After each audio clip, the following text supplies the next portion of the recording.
ओम नमो नारायण। कुंडलिनी शक्ति प्रकरण 1। सृष्टि के मूल में काम शक्ति। संपूर्ण विश्व द्वंद्वात्मक है, संपूर्ण सृष्टि मैथुनात्मक है। इन दोनों के मूल में आकर्षण है। जहाँ आकर्षण है वहाँ काम है, और काम द्वंद्वात्मक और मैथुनात्मक है। और इसी के आधार पर तंत्र विश्व सृष्टि के मूल में शिव शक्ति संबंध घोषित करता है। तंत्र की सगुण भूमि में दोनों ब्रह्मांडी मौलिक ऊर्जाओं को शिव और शक्ति की संज्ञा दी गई है। दोनों ऊर्जाओं से दो तत्व उत्पन्न हुए, पुरुष तत्व और स्त्री तत्व। पुरुष तत्व स्थितिशील ऊर्जा का और स्त्री तत्व गतिशील ऊर्जा का परिणाम है। पहला विकर्षणात्मक है और दूसरा आकर्षणात्मक।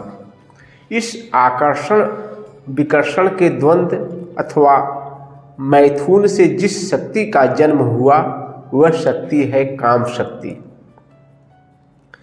काम शक्ति ही आदि शक्ति है, और आदि शक्ति का विकास अथवा प्रधान विकास मैथुन विषयक है, अर्थात आनंद अथवा रत के लिए है। यही विश्व वासना है, और विश्व वासना की मूर्ति स्त्री है। तंत्र जिसे आदि शक्ति, महाशक्ति, परमेश्वरी अथवा परमाशक्ति कहता है, वह एकमात्र यही काम शक्ति है। ऐसी काम शक्ति समस्त सृष्टि के मूल में स्थित है। वही स्त्री पुरुष के प्राकृतिक संबंध अथवा स्त्री पुरुष के संभोग में परिणित होती है। इसीलिए तंत्र की दृष्टि में सारा जगत शैव एवं शाक्त जगत है, जो शक्ति और शक्तिमान से उत्पन्न हुआ है। विश्व स्त्री और पुरुष से उत्पन्न हुआ है, और स्त्री पुंसात्मक ही है। तंत्र के अनुसार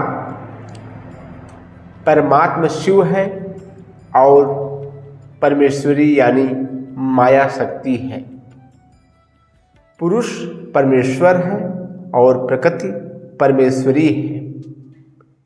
इन दोनों का मिथुनात्मक संबंध ही मूल वासना है, वही आकर्षण अथवा काम है। काम सभी प्रकार की वासनाओं के मूल में है। इसी से काम को आदिदेव की संज्ञा मिली। अथर्ववेद में तो आदिदेव काम को ब्रह्मा कहा गया है।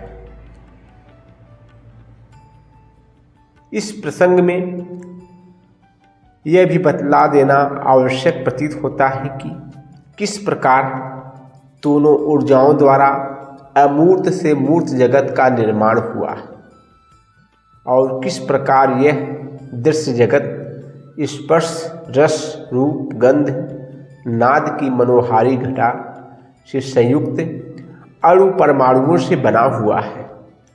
इस दिशा में योग विज्ञान, तंत्र विज्ञान एवं भौतिक विज्ञान में किस सीमा तक सामंजस्य है। स्थितिशील ऊर्जा की अभिव्यक्ति सूक्ष्मतम प्राणवायु के रूप में होती है, जिसे वैज्ञानिक ईथर कहते हैं। सूक्ष्मतम प्राणवायु अर्थात ईथर संपूर्ण विश्व ब्रह्मांड में समान रूप से व्याप्त है। दोनों ऊर्जाओं के आकर्षणात्मक, विकर्षणात्मक द्वंद्व के फलस्वरूप 3 प्रकार की विद्युत चुंबकीय तरंगें उत्पन्न होती हैं, जिन्हें विज्ञान इलेक्ट्रॉन, न्यूट्रॉन और प्रोटॉन कहता है। इलेक्ट्रॉन ऋण विद्युतीय चुंबकीय तरंगे हैं। न्यूट्रॉन विद्युत विहीन लेकिन चुंबकीय ऊर्जा से युक्त तरंगे हैं। प्रोटॉन धन विद्युतीय चुंबकीय तरंगे हैं।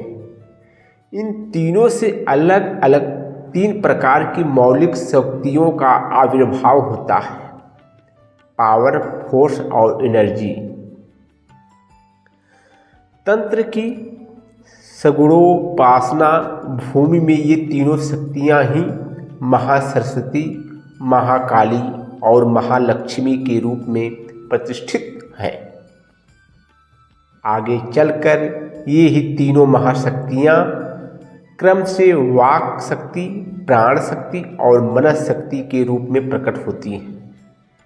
इन तीनों के आश्रय से मानव के आंतरिक स्वरूप का गठन होता है और जीवन का निर्माण होता है। शेष अगले भाग में।